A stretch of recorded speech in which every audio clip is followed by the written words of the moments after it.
ꯐꯖꯅ ꯁꯦꯡꯅ ꯇꯥꯕ ꯅꯠꯇ꯭ꯔꯣ ꯑꯗꯨꯝ ꯐ꯭ꯔꯦꯝ ꯃꯌꯥꯝꯁꯦ ꯑꯩꯁꯤ ꯖꯦꯀꯦꯠ ꯑꯃꯗ ꯑꯣꯏꯗꯤ ꯁ꯭ꯋꯥꯏꯗ ꯂꯩꯕꯅꯦ ꯑꯗꯣ ꯁꯤ ꯀꯩꯅꯣꯅꯦ ꯁꯤ ꯑꯩꯅ ꯌꯥꯝꯅ ꯄꯥꯝꯖꯕ ꯑꯣꯊꯔꯗꯣ ꯃꯥꯒꯤ ꯂꯥꯏꯔꯤꯛꯅꯦꯕ ꯁꯤ ꯎꯔꯕ ꯗ ꯕꯦꯠ ꯑꯣꯐ ꯄ꯭ꯔꯀꯁꯇꯤꯁꯟ ꯍꯥꯏꯁꯦ ꯋꯥꯈꯤꯗ꯭ꯔꯦꯍꯦ ꯃꯁꯤꯁꯨ ꯁꯦ ꯗ ꯕꯦꯠ ꯑꯣꯐ ꯄ꯭ꯔꯣꯀ꯭ꯔꯁꯇꯤꯁꯟ ꯐꯤꯂꯣꯁꯣꯐꯤꯀꯦꯜ ꯑꯦꯟ ꯄ꯭ꯔꯦꯛꯇꯤꯀꯦꯜ ꯑꯐꯣꯔꯤꯖꯝꯁ ꯅꯁꯤꯝ ꯅꯤꯀꯣꯂꯥꯁ ꯇꯂꯦꯐꯅ ꯍꯥꯏꯁꯦ ꯈꯪꯉꯤꯅ ꯃꯥꯒꯤ ꯁꯤ ꯂꯥꯏꯔꯤꯛꯁꯦ ꯄꯦꯖ ꯌꯥꯝ ꯌꯥꯝꯗꯕꯅꯤ ꯄꯦꯖ 56 ꯈꯛꯇꯪꯅꯦ ꯑꯗꯣ ꯁꯤꯁꯨ ꯌꯥꯝ ꯅꯨꯡꯉꯥꯏꯕꯅꯦꯕꯀꯣ ꯁꯤ ꯌꯥꯝ ꯅꯨꯡꯉꯥꯏꯕꯅꯦ ꯌꯥꯝ ꯇꯦꯟꯅ ꯑꯩꯈꯣꯏꯒꯤ ꯄ꯭ꯔꯥꯛꯇꯤꯀꯦꯜ ꯑꯐꯣꯔꯤꯖꯝꯁ ꯍꯥꯏꯁꯤꯅꯦ ꯑꯐꯣꯔꯤꯖꯝꯁꯤꯗꯤ ꯈꯪꯉꯦꯗꯅ ꯈꯪꯗ꯭ꯔꯒꯁꯨ ꯑꯩꯁꯨ ꯈꯪꯗꯦ ꯑꯐꯣꯔꯤꯖꯝ ꯍꯥꯏꯁꯦ ꯌꯥꯝ ꯇꯦꯟꯅ ꯉꯥꯡꯕꯗꯣ ꯑꯩꯈꯣꯏꯒꯤ ꯄꯣꯦꯝꯒꯤ ꯇꯥꯏꯞꯇꯅꯦꯕꯀꯣ ꯑꯗ ꯁꯤ ꯂꯥꯏꯔꯤꯛꯁꯦ ꯑꯗꯨꯝ ꯍꯟꯖꯤꯟ ꯍꯟꯖꯤꯟ ꯄꯥꯕ ꯌꯥꯏ ꯅꯣꯏ ꯄꯥꯔꯣꯏꯗꯧꯕ ꯀꯥꯡꯕꯨꯒꯤꯅꯤ ꯑꯩꯅ ꯍꯥꯏꯔꯤꯁꯦ ꯁꯨꯝ ꯀꯥꯟꯅꯕꯗꯣ ꯑꯩꯅ ꯈꯪꯃꯤꯟꯅꯁꯦꯅꯀꯣ ꯄꯥꯔꯣꯏꯗꯧꯕ ꯃꯤ ꯃꯌꯥꯝ ꯑꯃ ꯂꯩꯗꯅꯀꯣ ꯑꯗꯣ ꯏꯪꯂꯤꯁ ꯈꯪꯉꯣꯏꯗꯕꯁꯨ ꯂꯩꯔꯦ ꯑꯗꯨꯒ ꯂꯥꯏꯔꯤꯛ ꯂꯩꯔꯣꯏꯗꯧꯕꯁꯨ ꯂꯩꯔꯦ ꯑꯗꯨꯒ ꯂꯥꯏꯔꯤꯛ ꯂꯩꯕ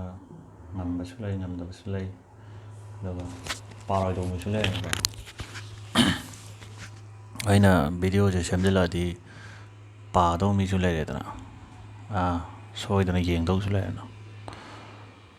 ꯁꯦ ꯑꯍꯧꯕꯒꯤꯁꯦ ꯍꯥꯟꯅ ꯍꯥꯏꯔꯛꯑꯒꯦꯁꯦ ꯑꯩꯈꯣꯏꯒꯤ ꯍꯣꯏ ꯗ ꯕꯦꯠ ꯑꯣꯐ ꯄ꯭ꯔꯀꯁꯇꯤꯁꯁꯦ ꯁꯤꯒꯤ ꯋꯥꯔꯤꯁꯦ ꯑꯩ ꯆꯥꯎꯔꯥꯛꯄ ꯑꯃ ꯂꯤꯒꯦꯕ ꯄ꯭ꯔꯀꯁꯇꯤꯁꯁꯦ ꯑꯩꯈꯣꯏꯒꯤ ꯒ꯭ꯔꯤꯛꯀꯤ ꯃꯦꯊꯣꯂꯣꯖꯤꯗꯀꯣ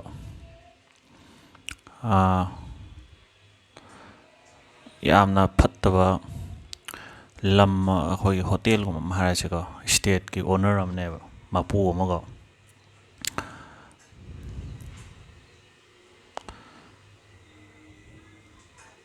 ꯃꯥꯅꯁꯦ ꯑꯩꯁꯨ ꯋꯥꯔꯤꯁꯦ ꯁꯤ ꯆꯨꯝꯕ ꯆꯨꯝꯗ꯭ꯔꯥ ꯑꯃ ꯍꯥꯏꯔꯒꯦꯕꯀꯣ ꯁꯤꯃꯛꯅꯦꯅ ꯈꯟꯒꯅꯣ ꯑꯗꯣ ꯁꯤꯃꯛꯅꯦꯅ ꯈꯜꯂꯣ ꯁꯤ ꯁꯨꯃꯥꯏꯅ ꯁꯨꯝ ꯂꯩ ꯕꯣꯔꯤꯡ ꯆꯨꯏꯗꯅ ꯅꯣꯏꯗꯁꯨꯀꯣ ꯑꯗ ꯃꯥꯅ ꯀꯩꯅꯣ ꯇꯧꯕ ꯃꯥꯅꯅꯦ ꯐꯃꯨꯡꯁꯦ ꯑꯃ ꯂꯩꯔꯦꯅ ꯈꯜꯂꯣ ꯐꯃꯨꯡꯁꯦ ꯃꯥꯒꯤꯗ ꯂꯩꯕ ꯐꯃꯨꯡꯁꯦꯀꯣ ꯃꯥꯒꯤ ꯇ꯭ꯔꯦꯚꯦꯂꯔꯒꯨꯝꯕꯁꯦ ꯃꯥꯅ ꯑꯦꯕꯗꯛ ꯇꯧꯔꯦꯗꯅꯀꯣ ꯐꯥꯔꯒ ꯊꯝꯃꯦꯗꯅꯀꯣ ꯑꯗꯨꯒ ꯀꯩꯅꯣ ꯇꯧꯕ ꯍꯥꯏꯇꯥꯔꯦ ꯉꯥꯏꯈꯣ ꯑꯝꯇ ꯄꯥꯏ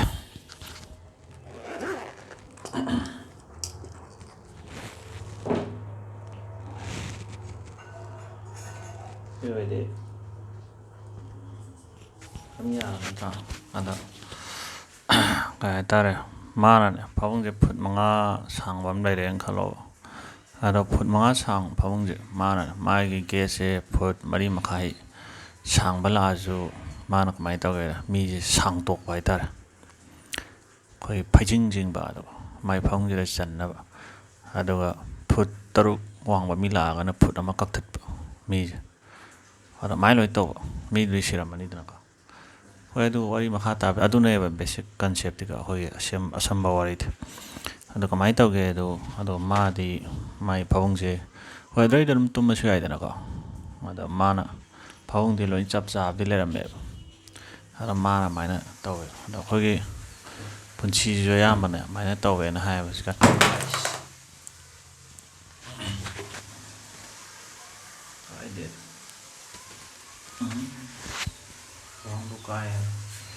ꯑꯗ ꯀꯩꯗꯧꯔꯦ ꯁꯦ ꯋꯥꯔꯤ ꯑꯃ ꯂꯤꯔꯛꯑꯒꯦ The person you are the most afraid to contradict is yourself ꯍꯥꯏꯁꯦ ꯅꯪꯅꯅꯦ ꯈ꯭ꯋꯥꯏꯗꯒꯤ ꯑꯩꯈꯣꯏꯅ ꯀꯣꯟꯇ꯭ꯔꯥꯗꯤꯛ ꯇꯧꯕ ꯑꯩꯈꯣꯏꯅ ꯈ꯭ꯋꯥꯏꯗꯒꯤ ꯀꯤꯖꯕꯁꯦ ꯑꯩ ꯏꯁꯥꯅꯦ ꯀꯣꯟꯇ꯭ꯔꯥꯗꯤꯛ ꯇꯧꯕꯗꯤ ꯈꯪꯉꯦꯗꯅꯀꯣ ꯑꯩꯅ ꯈ꯭ꯋꯥꯏꯗꯒꯤ ꯀꯤꯖꯕꯀꯣ ꯃꯤꯁꯦ ꯋꯥꯔꯩ ꯇꯨꯔꯩ ꯇꯧꯕ ꯑꯣꯏꯔꯣ ꯑꯗꯨꯒ ꯃꯁꯤ ꯆꯨꯝꯃꯤ ꯃꯁꯤ ꯂꯥꯜꯂꯦꯅ ꯈꯟꯕꯁꯦ ꯁꯨꯝ ꯃꯨꯟꯅ ꯈꯟꯊꯔꯒꯗꯤꯀꯣ ꯑꯩ ꯏꯁꯥꯁꯤꯅꯦꯕ ꯑꯩꯈꯣꯏꯒꯤ The person you are the most afraid to contradict is yourself ꯍꯥꯏꯁꯦ ꯁꯤꯁꯦ ꯁꯨꯝ ꯈꯟꯖꯤꯜꯂꯀꯥꯟꯗ ꯈꯪꯅꯩ ꯑꯩ ꯁꯤ ꯂꯥꯏꯔꯤꯛꯁꯦ ꯏꯊꯣꯛꯄꯗꯤ ꯑꯩ ꯇꯁꯦꯡꯅ ꯅꯨꯡꯉꯥꯏꯇꯦ ꯑꯩꯒꯤ ꯍꯥꯏꯕꯕꯨ ꯑꯩꯒꯤ ꯑꯣꯊꯔꯗꯨꯁꯨ ꯁꯞꯄꯣꯔꯠ ꯇꯧꯕꯤꯕ ꯑꯣꯏꯅꯀꯣ ꯑꯩꯅ ꯄꯥꯝꯖꯕꯁꯦ ꯁꯞꯄꯣꯔꯠ ꯇꯧꯕꯗꯤ ꯑꯗꯨ ꯍꯦꯟꯅ ꯃꯨꯟꯅ ꯈꯪꯒꯦꯗꯤ ꯍꯣꯏ ꯂꯥꯏꯔꯤꯛꯁꯦ ꯄꯥꯕꯤꯌꯨ ꯑꯩ ꯑꯗꯨ ꯍꯥꯏꯖꯅꯤꯡꯉꯤ ꯑꯗꯨꯕꯨ ꯑꯩ ꯍꯥꯏꯒꯦ The person you are the most afraid to contradict is yourself ꯀꯣ ꯑꯩꯅ ꯈ꯭ꯋꯥꯏꯗꯒꯤ ꯁꯝꯅ ꯍꯥꯏꯔꯕꯗ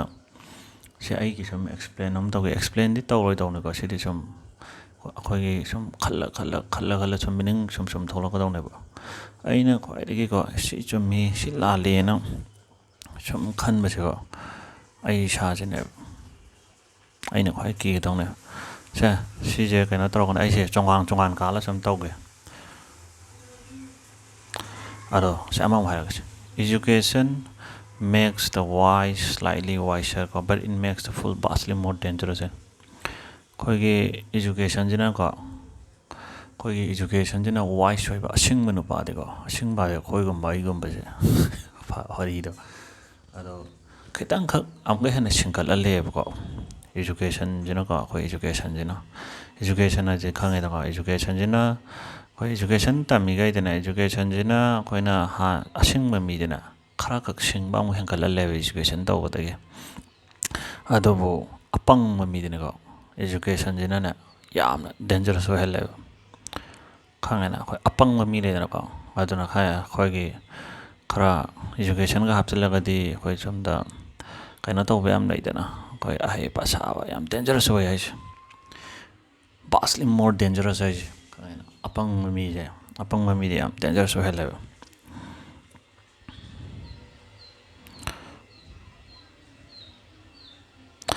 ꯑꯗꯨꯒ ꯑꯃꯁꯨ ꯂꯩꯔꯦ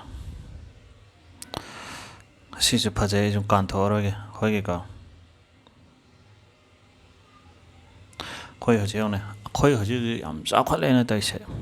ꯃꯁꯤꯒꯤꯅꯦ ꯑꯩꯈꯣꯏ ꯍꯧꯖꯤꯛ ꯌꯥꯝ ꯆꯥꯎꯈꯠꯂꯦꯅ ꯇꯧꯔꯤꯁꯤꯒꯤꯅꯦ ꯑꯩꯈꯣꯏꯒꯤ ꯗꯕꯜ ꯑꯣꯏꯕ ꯄꯥꯅꯤꯁꯃꯦꯟ ꯑꯃ ꯂꯩꯌꯦꯕ ꯀꯔꯤꯅꯣ ꯍꯥꯏꯕꯗꯅꯦ ꯑꯩꯈꯣꯏꯁꯦ ꯑꯦꯖ ꯄ꯭ꯔꯤꯃꯦꯆ꯭ꯌꯣꯔꯂꯤ ꯑꯣꯏꯅꯀꯣ ꯑꯩꯈꯣꯏꯁꯦ ꯍꯟꯅꯨꯍꯟꯕ ꯄ꯭ꯔꯤꯃꯦꯆ꯭ꯌꯣꯔ ꯑꯣꯏꯅꯀꯣ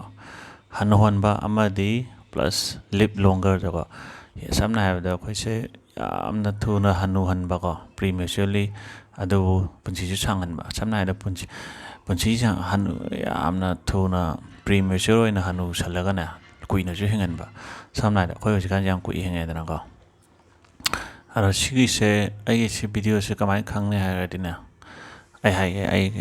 ꯑꯩꯅ ꯁꯤ ꯄꯥꯏꯕ ꯁꯤ ꯂꯥꯏꯔꯤꯛꯁꯦ ꯑꯩ ꯀꯩꯅꯣꯗ ꯂꯩꯇꯦꯀꯣ ꯑꯩ ꯁꯤ ꯄꯦꯖ 56 ꯈꯛꯇꯪ ꯑꯣꯏꯕꯅꯤꯅ ꯑꯩ ꯂꯩꯇ꯭ꯔꯦꯕ ꯀꯩꯅꯣꯗ ꯐꯤꯖꯤꯀꯦꯜ ꯕꯨꯛꯇ ꯅꯣꯏ ꯐꯤꯖꯤꯀꯦꯜ ꯕꯨꯛ ꯂꯩꯔꯗꯤ ꯁ꯭ꯋꯥꯏ ꯃꯣꯕꯥꯏꯜꯁꯦ ꯑꯃꯨꯛꯀ ꯄꯥꯕ ꯌꯥꯏ ꯂꯩꯕꯤꯌꯨ ꯀꯩꯁꯨ ꯀꯥꯏꯗꯦ ꯅꯣꯏ ꯏꯪꯂꯤꯁ ꯈꯪꯉꯁꯨ ꯈꯪꯗ꯭ꯔꯁꯨ ꯑꯗꯨꯝ ꯇꯧ ꯑꯗꯣ ꯑꯩ ꯁꯤ ꯂꯥꯏꯔꯤꯛꯁꯦ ꯀꯔꯤꯒꯨꯝꯕ ꯀꯥꯟꯗ ꯅꯥꯀꯟꯗꯅꯦ ꯑꯩꯈꯣꯏꯒꯤ ꯅꯥꯀꯟꯗ ꯑꯗꯨꯝ ꯊꯝꯃꯒ ꯁꯤꯁꯦ ꯑꯗꯨꯝ ꯐꯥꯛꯇꯣꯛꯑꯒꯅꯦ ꯑꯦꯅꯤ ꯇꯥꯏꯝꯗ ꯑꯗꯨꯝ ꯄꯥꯏ ꯌꯥꯝ ꯅꯨꯡꯉꯥꯏ ꯑꯅꯧ ꯑꯗꯨꯝ ꯈꯪꯉꯦ ꯑꯗꯣ ꯁꯤ 10ꯔꯛ ꯄꯥꯎ 10ꯂꯛ ꯄꯥꯎ ꯑꯗꯨꯝ ꯀꯩꯁꯨ ꯀꯥꯏꯗꯦꯀꯣ ꯑꯗꯣ ꯆꯞ ꯃꯥꯟꯅꯅ ꯁꯤ ꯑꯩ ꯚꯤꯗꯤꯑꯣꯁꯦ ꯁꯤꯃꯛꯀꯤ ꯚꯤꯗꯤꯑꯣꯁꯦ ꯅꯣꯏ ꯍꯟꯖꯟ ꯃꯇꯦꯛ ꯈꯔ ꯁꯝꯃ ꯑꯗꯨꯝ ꯌꯦꯡꯕ ꯌꯥꯝ ꯃꯥꯡꯖꯕ ꯂꯩꯔꯣꯏ ꯑꯗꯨꯒꯁꯦ ꯑꯃꯁꯨ ꯍꯥꯏꯒꯦꯕ ꯑꯩꯈꯣꯏꯒꯤ ꯌꯥꯝ ꯏꯔꯨꯗꯥꯏꯠ ꯑꯣꯏꯕ ꯃꯤꯁꯦ ꯑꯩꯈꯣꯏꯒꯤ ꯌꯥꯝꯅ ꯍꯩꯕ ꯃꯤꯁꯦꯀꯣ ꯌꯥꯝꯅ ꯂꯥꯏꯔꯤꯛ ꯂꯥꯏꯁꯨ ꯌꯥꯝ ꯄꯥꯕ ꯃꯤꯁꯦ ꯃꯥꯅ ꯈꯪꯕꯗꯒꯤ ꯍꯦꯟꯅ ꯈꯖꯤꯛꯈꯛ ꯎꯠꯀꯅꯦꯕ ꯀꯩꯁꯨ ꯌꯥꯝꯅ ꯗꯤꯁꯄ꯭ꯂꯦ ꯇꯧꯔꯣꯏꯕ ꯑꯗꯨ ꯇꯧꯔꯦ ꯑꯗꯥ ꯇꯧꯔꯦꯅꯀꯣ ꯑꯗꯨꯒ ꯑꯩꯈꯣꯏꯒꯤ ꯖꯔꯅꯦꯂꯤꯁꯀꯨꯝꯕ ꯑꯩꯈꯣꯏꯒꯤ ꯀꯟꯁꯜꯇꯦꯟꯒꯨꯝꯕꯁꯤꯅꯀꯣ ꯖꯔꯅꯦꯂꯤꯁꯀꯨꯝꯕ ꯀꯟꯁꯜꯇꯦꯟꯒꯨꯝꯕꯁꯤꯅꯀꯣ ꯑꯣꯄꯣꯖꯤꯠꯅꯦꯕ ꯃꯣꯏꯅ ꯈꯪꯉꯤꯗꯨꯗꯩꯀꯣ ꯃꯣꯏ ꯍꯦꯟꯖꯟꯅ ꯎꯁꯟꯅꯤ ꯁꯝꯅ ꯍꯥꯏꯔꯕꯗ ꯑꯩꯈꯣꯏꯒꯤ ꯀꯟꯁꯜꯇꯦꯟꯒꯨꯝꯕ ꯖꯔꯅꯦꯂꯤꯁꯀꯨꯝꯕꯁꯤꯅꯀꯣ ꯃꯣꯏꯒꯤ ꯀꯩꯅꯣꯗꯣ ꯌꯥꯝꯒ ꯁꯥꯡꯕꯅꯦ ꯃꯣꯏ ꯕꯥꯏꯑꯣꯗꯥꯇꯥ ꯔꯤꯖꯨꯃꯤꯒꯁꯤꯅꯀꯣ ꯌꯥꯝꯅ ꯈꯪꯕ ꯃꯤ ꯑꯃꯅ ꯖꯁ ꯁꯤꯡꯒꯜ ꯂꯥꯏꯟ ꯑꯃꯇꯪ ꯁꯝꯅ ꯍꯥꯏꯔꯕꯗ ꯀꯩ ꯍꯥꯏꯔꯒ ꯖꯁ PhDꯒ ꯏꯕꯒꯨꯝꯕ ꯑꯗꯨꯒ ꯑꯇꯣꯞꯄ ꯑꯃꯗꯨꯅ PhD ꯑꯗꯨꯅꯀꯣ ꯑꯗꯣ ꯃꯣꯏꯗꯣ ꯌꯥꯝ ꯈꯪꯗ꯭ꯔꯕꯅꯤꯅ ꯁꯣꯝꯗ ꯃꯤꯉꯣꯟꯗ ꯑꯩꯈꯣꯏꯒꯤ ꯃꯤ ꯕꯨꯗꯨ ꯃꯌꯥꯝꯗ ꯁꯥꯟꯅꯅꯕꯀꯣ ꯑꯩꯁꯦ ꯈꯪꯉꯦ ꯑꯗꯨ ꯇꯝꯃꯨꯔꯦ ꯑꯗꯣ ꯍꯥꯏꯖꯟꯕ ꯂꯩꯕꯅꯦ ꯁꯤ ꯍꯧꯅꯁꯥꯅꯦ ꯍꯥꯏꯁꯤꯅꯦ an erudite is someone who displays less than he knows. A journalist or consultant, the opposite ꯍꯥꯏꯁꯦ ꯖꯔꯅꯦꯂꯤꯁꯀꯨꯝꯕꯁꯦ ꯌꯥꯝ ꯈꯪꯍꯩꯕ ꯁꯥꯗ꯭ꯔꯣ ꯖꯔꯅꯦꯂꯤꯁꯈꯩꯗꯨꯗꯅꯦ ꯃꯣꯏ ꯌꯥꯝ ꯈꯪꯍꯩꯕ ꯁꯥꯕꯅꯦ ꯑꯗꯨꯒ ꯁꯤꯁꯦ ꯑꯗꯨꯝ ꯐꯖꯔꯦ ꯑꯃꯨꯛꯀꯁꯨ ꯍꯥꯏꯔꯛꯀꯦ ꯑꯩꯈꯣꯏꯒꯤ ꯕ꯭ꯔꯦꯟꯁꯦ ꯈꯪꯕ꯭ꯔꯥ ꯑꯩꯈꯣꯏꯒꯤ ꯕ꯭ꯔꯦꯟꯁꯦ ꯀꯩꯅꯣ ꯍꯥꯏꯕꯗ ꯑꯩꯈꯣꯏꯒꯤ ꯕ꯭ꯔꯦꯟꯁꯦ ꯁꯤꯗꯤ ꯅꯣꯏꯁꯨ ꯑꯗꯨꯝ ꯈꯪꯉꯝꯃꯅꯤꯀꯣ ꯑꯩꯈꯣꯏꯒꯤ ꯕ꯭ꯔꯦꯟꯁꯦ ꯀꯃꯥꯏꯅ ꯇꯧꯋꯦ ꯍꯥꯏꯗꯅ ꯑꯩꯈꯣꯏꯒꯤ ꯕ꯭ꯔꯦꯟꯁꯦ ꯁꯤ ꯐꯔꯁꯦ ꯅꯨꯡꯉꯥꯏꯇꯦ ꯒꯥꯔꯤꯅ ꯃꯔꯣꯟ ꯑꯩꯈꯣꯏꯒꯤ ꯕ꯭ꯔꯦꯟꯁꯦ ꯑꯩꯈꯣꯏꯅ ꯁꯤ ꯈꯜꯂꯨ ꯍꯥꯏꯕ ꯀꯥꯟꯗꯅꯦ ꯑꯩꯈꯣꯏ ꯕ꯭ꯔꯦꯟꯁꯤꯒꯁꯨ ꯌꯥꯝꯅ ꯑꯗꯨꯗ ꯊꯕꯛ ꯌꯥꯝ ꯇꯧꯗꯦꯕꯀꯣ ꯑꯗꯨꯕꯨ ꯀꯃꯥꯏꯅ ꯇꯧꯒꯦꯗ ꯑꯩꯈꯣꯏꯅ ꯏꯟꯁꯇ꯭ꯔꯛ ꯇꯧꯗ꯭ꯔꯀꯥꯟꯗ ꯑꯦꯁ ꯑꯗꯨ ꯈꯟꯁꯤꯒꯦ ꯁꯝꯅ ꯍꯥꯏꯔꯕꯗ ꯑꯦꯁ ꯑꯩꯗꯤ ꯁꯤ ꯀꯩꯗꯧꯁꯤꯒꯦꯅ ꯈꯟꯗꯕ ꯏꯟꯁꯇ꯭ꯔꯛ ꯇꯧꯕ ꯀꯥꯟꯗ ꯊꯕꯛꯁꯦ ꯀꯌꯥ ꯇꯧꯗꯦꯕ ꯑꯗꯣ ꯑꯩꯈꯣꯏꯅ ꯏꯟꯁꯇ꯭ꯔꯛ ꯇꯧꯗ꯭ꯔꯀꯥꯟꯗꯀꯣ ꯏꯟꯁꯇ꯭ꯔꯛ ꯇꯧꯗ꯭ꯔꯀꯥꯟꯗ ꯑꯣꯏꯅ ꯕ꯭ꯔꯦꯟꯁꯦ ꯐꯖꯅ ꯊꯕꯛ ꯇꯧꯔꯦ ꯁꯝꯅ ꯍꯥꯏꯔꯕꯗ ꯑꯩꯈꯣꯏ ꯏꯔꯨꯒ ꯂꯨꯔꯤꯀꯥꯟꯗ ꯇꯨꯝꯃꯝꯗꯥꯏꯗꯒ ꯐꯖꯅ ꯕ꯭ꯔꯦꯟꯁꯦ ꯈꯜꯂꯛꯇ꯭ꯔꯣ ꯑꯗꯣ ꯕ꯭ꯔꯦꯟꯁꯦ ꯑꯩꯈꯣꯏꯅ ꯑꯗꯨ ꯈꯜꯂꯨ ꯁꯝꯅ ꯍꯥꯏꯔꯕꯗ ꯀꯔꯤꯕꯨ ꯍꯥꯏꯔꯁꯤ ꯀ꯭ꯋꯥꯟꯇꯝ ꯐꯤꯖꯤꯛꯁꯀꯤ ꯃꯇꯥꯡ ꯈꯜꯂꯣꯅ ꯋꯥꯔꯤꯅꯤꯀꯣ ꯍꯥꯏꯁꯦ ꯑꯗꯣ ꯈꯟꯗ꯭ꯔꯀꯥꯟꯗꯅꯦ ꯍꯣꯔꯦꯟ ꯇꯨꯝꯃ ꯂꯩꯕꯒꯨꯝꯕ ꯀꯩꯝ ꯇꯧꯗ꯭ꯔꯀꯥꯟꯗ ꯏꯟꯁꯇ꯭ꯔꯛ ꯇꯧꯗ꯭ꯔꯀꯥꯟꯗ ꯃꯇꯣꯟ ꯊꯣꯛꯂꯛꯑꯦ ꯆꯠꯂꯤꯀꯥꯟꯗꯒ ꯋꯥꯈꯜ ꯄꯨꯊꯣꯛ ꯊꯣꯛꯂꯛꯄꯗꯣ ꯑꯗꯨꯅꯦꯕ ꯑꯩꯈꯣꯏꯒꯤ ꯕ꯭ꯔꯦꯟꯁꯦ ꯈꯪꯉꯦꯗꯅ ꯑꯩꯈꯣꯏꯒꯤ your brain is most intelligent when you don't instruct it on what to do ꯍꯥꯏꯁꯦ ꯅꯣꯏꯅ ꯏꯟꯁꯇ꯭ꯔꯛ ꯇꯧꯗ꯭ꯔꯀꯥꯟꯗ ꯀꯩꯗꯧꯗꯣꯏꯅꯣ ꯁꯝꯊꯤꯡ ꯄꯤꯄꯜ ꯍꯨ ꯇꯦꯛ ꯁꯥꯋꯔꯁ ꯗꯤꯁꯀꯚꯔ ꯑꯣꯟ ꯑꯣꯀꯦꯖꯟ ꯍꯥꯏꯁꯦ ꯑꯁ ꯁꯦꯝꯁꯨ ꯂꯩꯔꯦ ꯌꯥꯝꯅ ꯑꯩꯈꯣꯏꯅꯅꯦ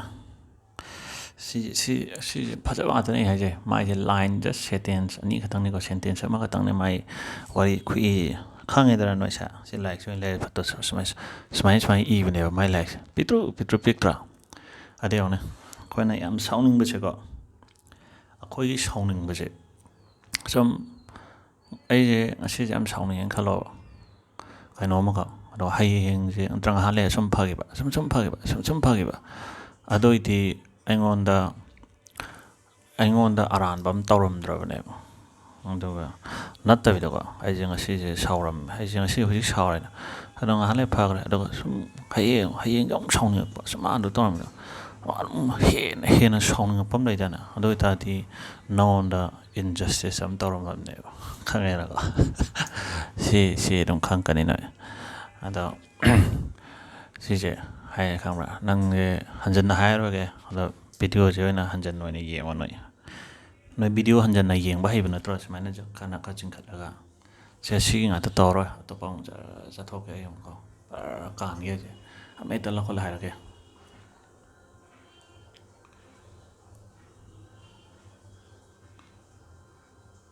ꯑꯃꯁꯨ ꯂꯩꯔꯦ ꯑꯩꯈꯣꯏꯀꯣ your reputation is harm the most by what you say to defend it ꯍꯥꯏꯅ ꯈꯪꯉꯦꯅ ꯁꯤ ꯃꯌꯥꯝ ꯐꯖꯗ꯭ꯔꯥ ꯅꯪꯅꯅꯦ ꯅꯪꯒꯤ ꯔꯤꯄꯨꯇꯦꯁꯟꯁꯦ ꯔꯤꯄꯨꯇꯦꯁꯟ ꯃꯥꯡꯕ ꯇꯥꯔꯦ ꯍꯥꯔꯝ ꯇꯧꯕ ꯇꯥꯔꯦꯅ ꯅꯪꯅꯅꯦ ꯗꯤꯐꯦꯟ ꯇꯧꯔꯤꯉꯩꯅ ꯅꯪ ꯔꯤꯄꯨꯇꯦꯁꯟꯁꯦ ꯃꯥꯡꯕ ꯍꯦꯜꯂꯦꯕ ꯅꯪꯅ ꯗꯔꯀꯥꯔ ꯇꯥꯗ꯭ꯔꯕ ꯃꯥꯡ ꯂꯧꯔꯣꯏꯗꯕꯅꯦ ꯈꯪꯉꯦꯅ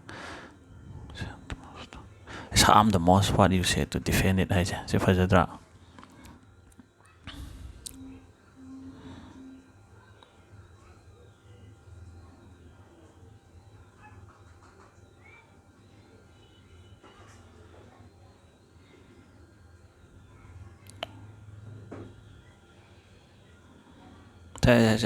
ꯆꯤꯡꯒꯦ ꯁꯤ ꯀꯩꯁꯨ ꯀꯥꯏꯗꯦ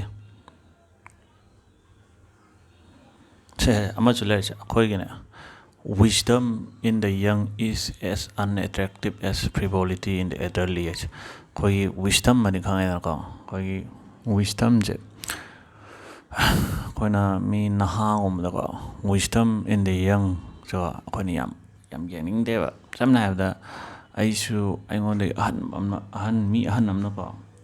ꯑꯍꯟꯅꯗꯤ ꯁꯝꯅ ꯍꯥꯏꯔꯕꯗ ꯑꯩꯈꯣꯏꯁꯨ ꯆꯍꯤ 30ꯒꯤ ꯑꯉꯥꯡ ꯑꯃꯅ ꯑꯩꯉꯣꯟꯗ ꯂꯥꯏꯐ ꯍꯥꯎ ꯇꯨ ꯂꯤቭ ꯀꯥꯏꯅ ꯐꯤꯂꯣꯁꯣꯐꯤꯒ ꯇꯧꯔꯛꯑꯗꯤ ꯍꯦꯄꯤꯅꯦꯁ ꯑꯗꯨꯗ ꯇꯥꯅꯤꯡꯗꯦꯗꯅꯀꯣ ꯀꯃꯥꯏꯅ ꯇꯧꯅꯤ ꯀꯥꯏꯗꯣ ꯑꯗꯣ ꯑꯩꯁꯨ ꯑꯃꯨꯛ ꯈꯜꯂꯦ ꯑꯗꯣ ꯑꯩꯗꯤ ꯑꯉꯥꯡ ꯅꯠꯇ꯭ꯔꯦ ꯅꯣꯏ ꯈꯪꯉꯦꯅꯀꯣ ꯆꯍꯤ 34 ꯁꯨꯔꯕꯅꯦ ꯑꯉꯥꯡ ꯑꯗꯣ ꯑꯣꯏꯗ꯭ꯔꯕꯅꯦ ꯈꯪꯉꯦꯗꯅ ꯑꯗꯣ ꯆꯞ ꯃꯥꯟꯅꯅ ꯑꯩꯈꯣꯏ ꯑꯍꯟꯅ ꯑꯉꯥꯡ ꯃꯆꯥꯗꯧꯅ ꯇꯧꯕꯗꯣ ꯑꯩꯈꯣꯏꯁꯨ ꯌꯦꯡꯅꯤꯡꯗꯦꯗꯅꯀꯣ ꯌꯥꯝ ꯑꯟꯑꯦꯇ꯭ꯔꯦꯛꯇꯤꯞ ꯑꯣꯏꯕꯗꯣ ꯍꯅꯨꯕꯅ ꯁꯣꯝꯗ ꯂꯩꯁꯥꯕꯤ ꯑꯃꯒ ꯀꯣꯏ ꯈꯣꯠꯇꯅ ꯇꯧꯔꯦ ꯅꯠꯇ꯭ꯔꯒ ꯁꯣꯝꯗ ꯂꯥꯏꯀꯤ ꯚꯤꯗꯤꯑꯣꯒ ꯁꯦꯝꯒꯠꯂꯛꯇꯅ ꯇꯧꯔꯗꯤ ꯌꯦꯡꯅꯤꯡꯗꯦꯗꯅ ꯑꯗꯣ ꯆꯞ ꯃꯥꯟꯅꯅ wisdom in the young ꯍꯥꯏꯁꯦꯀꯣ ꯑꯩꯈꯣꯏꯒꯤ ꯌꯥꯝꯅ ꯌꯦꯡꯅꯤꯡꯗꯦ ꯑꯩ ꯚꯤꯗꯤꯑꯣꯁꯦ ꯍꯟꯖꯟ ꯇꯥꯎ ꯅꯣꯏꯗꯣ ꯏꯟꯚꯥꯏꯠꯀ ꯇꯧꯁꯜꯂꯣꯅꯦ ꯑꯩ ꯄꯦꯖꯁꯦ ꯅꯣꯏ ꯐ꯭ꯔꯦꯟꯗꯀꯣ ꯏꯟꯚꯥꯏꯠ ꯁꯤꯌꯔꯒ ꯇꯧꯁꯜꯂꯣ ꯂꯥꯏꯛ ꯇꯧꯁꯜꯂꯣ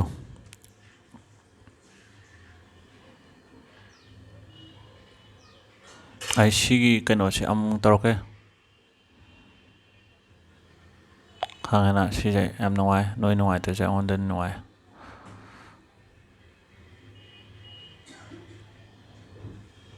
ꯇꯣ ꯑꯃꯁꯨ ꯂꯩꯔꯦ ꯑꯩꯈꯣꯏꯒꯤꯅꯦ ꯆꯥꯟꯁ ꯁꯛꯁꯦꯁ ꯍꯦꯄꯤꯅꯦꯁ ꯑꯦꯟ ꯁ꯭ꯇꯣꯏꯁꯤꯖꯝꯒꯤ ꯃꯅꯨꯡꯗꯅꯦꯕ ꯂꯩꯁꯦ ꯃꯥꯏ ꯁꯨꯃꯥꯏꯅ ꯑꯃꯃꯝꯗꯤ ꯈꯥꯏꯗꯣꯛꯑꯦꯕꯀꯣ ꯑꯗꯨꯒꯤ ꯃꯅꯨꯡꯗꯅ ꯂꯩꯁꯦ ꯑꯗꯣ ꯍꯥꯏꯒꯦꯕ the opposite of success is not failure it is name dropping ꯍꯥꯏ ꯈꯪꯉꯦꯅ ꯑꯩꯈꯣꯏꯒꯤ ꯃꯥꯏ ꯄꯥꯛꯄꯒꯤꯅꯦ ꯅꯥꯀꯟꯁꯦ ꯃꯥꯏꯊꯤꯕꯁꯤ ꯅꯠꯇꯦꯕ ꯈꯪꯉꯦꯅ ꯃꯥꯏ ꯄꯥꯛꯄ ꯁꯛꯁꯦꯁ ꯑꯣꯏꯕꯁꯤꯒꯤꯅ ꯑꯣꯄꯣꯖꯤꯠꯁꯦ ꯃꯥꯏꯊꯤꯕ ꯐꯦꯂꯨꯌꯔꯁꯦ ꯅꯠꯇꯦꯕ the opposite of success is not failure but it's name dropping ꯍꯥꯏꯁꯦ ꯈꯪꯉꯦꯅ name dropping ꯍꯥꯏꯗꯤ ꯁꯤꯒꯤ ꯐꯤꯂꯣꯁꯣꯐꯤꯁꯦ ꯅꯣꯏ ꯈꯪꯉꯀꯥꯟꯗꯅꯦ ꯁꯤꯒꯤ ꯋꯥꯍꯩꯁꯦ ꯈꯪꯉ ꯌꯥꯝ ꯅꯣꯛꯅꯤꯡꯉꯛꯀꯅꯤ ꯑꯩꯈꯣꯏꯒꯤ ꯁꯛꯁꯦꯁꯀꯤ ꯑꯣꯄꯣꯖꯤꯠꯁꯦ ꯐꯦꯂꯨꯌꯔ ꯅꯠꯇꯦ ꯅꯦꯝ ꯗ꯭ꯔꯣꯞꯄꯤꯡ ꯍꯥꯏꯗꯤꯅꯦ ꯑꯩꯈꯣꯏꯒꯤ ꯌꯥꯝ ꯇꯝꯖꯅꯤꯡꯕ ꯇꯦꯛꯀ ꯇꯧꯅꯤꯡꯕ ꯑꯃ ꯇꯧꯅꯤꯡꯕ ꯑꯃ ꯐꯣꯇꯣ ꯅꯝꯕꯗ ꯅꯥꯀꯟꯗ ꯌꯥꯎꯅꯤꯡꯕ ꯅꯦꯝ ꯗ꯭ꯔꯣꯞꯄꯤꯡ ꯑꯗꯨ ꯈꯪꯉꯤꯗꯅ ꯅꯨꯄꯤ ꯍꯥꯏꯅ ꯂꯥꯛꯄꯗ ꯅꯪꯒꯤ ꯑꯗꯣ ꯆꯞ ꯃꯥꯟꯅꯅ ꯑꯩꯒꯤ ꯑꯅꯣꯞꯀꯤ ꯋꯥꯔꯤꯁꯤꯁꯨ ꯂꯣꯏꯅꯔꯁꯤꯀꯣ ꯑꯃꯨꯛ ꯍꯟꯅ ꯄꯨꯊꯣꯛꯅꯔꯣꯏꯁꯦ ꯑꯩ ꯑꯅꯣꯞ ꯀꯔꯤꯒꯤꯅꯣ ꯚꯤꯗꯤꯑꯣ ꯁꯦꯝꯕꯗ ꯚꯤꯗꯤꯑꯣ ꯍꯥꯞꯄꯀꯥꯟꯗ ꯎꯞꯄꯤꯁꯦ ꯁꯤꯒꯤ ꯋꯥꯔꯤꯁꯦ ꯂꯣꯏꯅꯔꯦꯗꯅ ꯆꯞ ꯃꯥꯟꯅꯅꯅꯦ ꯑꯩꯈꯣꯏ ꯅꯨꯄꯤ ꯍꯥꯏꯅꯖꯕꯗ ꯑꯩ ꯀꯩ ꯇꯧꯔꯤꯗꯤ ꯁꯨꯡꯍꯥꯏ ꯍꯥꯏꯗꯕꯗꯣ ꯃꯄꯥꯅ ꯑꯗꯨ ꯑꯣꯏ ꯃꯃꯥꯅ ꯑꯗꯨ ꯑꯣꯏ ꯃꯈꯨꯔꯥꯅ ꯑꯗꯨ ꯑꯣꯏ ꯑꯗꯥ ꯑꯣꯏꯌꯦꯅꯀꯣ ꯑꯗꯩ ꯃꯆꯦꯅ ꯗꯣꯛꯇꯔꯅꯤ ꯃꯌꯥꯝꯕꯅ ꯏꯟꯖꯤꯅꯤꯌꯥꯔꯅꯤ ꯃꯄꯥꯅ ꯑꯥꯏ ꯑꯦꯁꯅꯤ ꯑꯗꯨ ꯑꯣꯏ ꯃꯆꯟꯅꯨꯄꯤꯅ ꯗꯣꯛꯇꯔꯅꯤ ꯑꯗꯨ ꯑꯣꯏ ꯑꯃꯅ ꯊꯤꯀꯥ ꯇꯧꯋꯤ ꯕꯤꯖꯤꯅꯦꯁ ꯇꯧꯋꯤ ꯅꯁꯥꯗꯤ ꯀꯩꯗ ꯑꯣꯏ ꯍꯥꯏꯗꯣ ꯑꯗꯨꯅ ꯅꯦꯝ ꯗ꯭ꯔꯣꯞꯄꯤꯡ ꯑꯩ ꯍꯥꯏꯁꯦ ꯑꯦꯛꯖꯥꯝꯄꯜꯗꯤ ꯁꯣꯏꯔꯝꯕ ꯌꯥꯏꯀꯣ ꯑꯗꯣ the success of the opposite of success is not failure it's name dropping ꯍꯥꯏ ꯐ꯭ꯔꯦꯟ ꯃꯌꯥꯝ ꯑꯃꯨꯛ ꯁꯤꯒꯤ ꯑꯍꯥꯟꯕ ꯑꯦꯄꯤꯁꯣꯗꯁꯦ ꯂꯣꯏꯁꯤꯜꯂꯒꯦ ꯑꯗꯣ ꯅꯣꯏ ꯄꯦꯖꯁꯦ ꯁꯤꯌꯔ ꯐꯣꯂꯣ ꯏꯟꯚꯥꯏꯠꯀ ꯇꯧꯁꯜꯂꯣ ꯅꯣꯏ ꯐ꯭ꯔꯦꯟ ꯃꯌꯥꯝ ꯑꯩ ꯄꯦꯖꯁꯦ ꯃꯤ ꯂꯥꯛꯇ ꯌꯧꯅꯕ ꯅꯠꯇ꯭ꯔꯥ ꯍꯧꯖꯤꯛꯇꯤ 4,000 ꯁꯝꯊꯤꯡ ꯂꯩꯗꯅ ꯑꯗꯣ 1,00,000 ꯑꯃꯨꯛꯀ ꯌꯧꯍꯜꯂꯁꯤꯅꯦ ꯅꯠꯇ꯭ꯔꯥ ꯋꯥꯔꯤꯗꯤꯕ ꯌꯥꯔꯦ ꯁꯤꯌꯔ ꯀꯃꯦꯟ ꯇꯧꯔꯣ ꯃꯔꯩ ꯇꯨꯔꯩꯗꯤ ꯇꯧꯔꯛꯑꯅꯨ ꯀꯩꯅꯣꯗ ꯅꯣꯏ ꯁꯤꯌꯔ ꯇꯧꯔꯣ ꯑꯅꯣꯛꯀꯤ ꯋꯥꯔꯤ ꯂꯣꯏꯅꯈ꯭ꯔꯦꯀꯣ ꯑꯅꯣꯛꯀꯤ ꯋꯥꯔꯤꯁꯦ ꯇꯧꯔꯛꯑꯅꯨ ꯐꯔꯦ ꯂꯣꯏꯁꯤꯜꯂꯒꯦ ꯑꯩ ꯆꯥꯛ ꯆꯥꯊꯣꯛꯑꯒꯦ ꯀꯣ ꯐ꯭ꯔꯦꯟ ꯃꯌꯥꯝ ꯐꯔꯦ